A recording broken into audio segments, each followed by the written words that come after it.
The crude spear is a weapon that can be crafted in the construction menu, which can be accessed by pressing G or clicking on the hammer icon in the top left of your screen. To craft a crude spear, you need 2 rods, 2 low voltage cables, and a glass shard. Now there are various ways you can acquire these items. So for example, here I just have some steel, and in order to make rods, you can simply just get some steel like so, and 1 steel will make 2 rods, and it's an instantaneous craft, and it will take from the nearest pile, so I'd no longer need the steel. And to make a glass shard, there's a lot of ways to get glass shards. You can break a window. I would not break like a window to space, obviously. You could drink a glass, and after you're done drinking the glass, I also wouldn't recommend just going to the bar and like shattering the barkeep's drinks, but you could just throw the glass and shatter it, and now you have a glass shard. And low voltage cables are probably the hardest one of these to find. Um, you could typically find them just in some maintenance boxes. The U-tools have 5 stacks of them, and if you really have to, I'm sure you could just ask engineering for 2 cables, because that's all it takes. But anyway, with all the ingredients, you just simply go to the construction menu again and click craft. It'll take all the materials in your hand, and there'll be a small do after bar, and bam, you have a spear.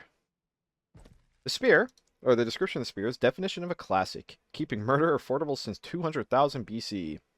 The damage of an unwielded spear is 12 piercing. However, the spear is one of the few weapons in the game that can be wielded, and to wield a weapon that can be wielded, you just press Z. Small do after will appear, and you'll say you wield the spear. And a wielded spear does 16 piercing. Wielding the spear only gives you 4 more damage a swing, but at the cost of losing your other hand slot. Now, the spear attacks in a linear pattern, like so. There's like it even looks like a little spear attacking. So if you just hit a target, you can see it does 16 damage. And if you land a attack in the green, it doesn't do quite double damage.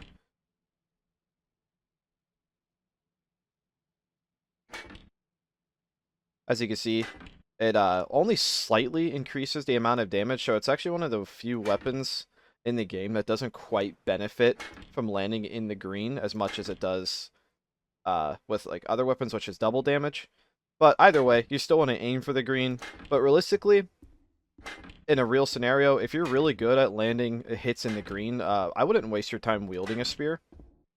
And the spear also has a unique property where if you throw it, it actually does throwing damage. And it does 15 pierce for anything it hits, which isn't insignificant. That's about the equivalent of getting shot by a low caliber bullet. And like, yeah, you could do some weird things, like you could just dual wield 2 of them. And like, that's not super insignificant damage, especially like if you're just desperately trying to survive and you're fighting an enemy. And spears are not hard to craft. But however, I will move on to the big functionality of spears, and one that is definitely, I'd say, hidden. Spears have the ability to be coated in any type of reagent in the game. So, for example, a very powerful one is lick oxide. I think I'm saying that right, or lixioside. I don't know. I don't know how to say it. Left click on your spear, and the spear could take 5 units of reagents. However, it only injects 1 unit per hit, regardless if it's a heavy swing or a normal swing, and it will not inject any reagents if you throw it. So don't think you can just go making some insane poison spear and chucking it at people for free damage. It doesn't work that way. So if I stab a urist, or just a person in general, it would...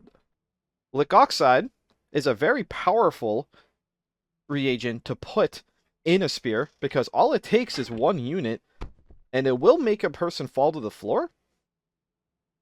So that is one I can heavily recommend, but obviously a random Grey Tider is not going to be able to access this chem very easily. And obviously that is just one example of a reagent that can be put in a spear. I personally think that is the strongest reagent that you could put on a spear, and on certain maps you might actually be able to get it yourself, because the only way to get Leoxide, or the way to get Lick Oxide is I wish I knew how to say it. You just grind up batteries or power cells. So you might be able to just ask somebody to let you grind a battery, and you can make a very, very powerful weapon. Because if you are fighting a Nuki all it takes is like 1 or 2 hits, and like they're gonna keep getting shocked, and that's with only 3 hits, and that's not exactly that hard to pull off. And maybe I'm oversharing meta strats, but I mean, I guess that's the whole point of this series is to give you advice. However, if you are unable to get anything like that, you could always.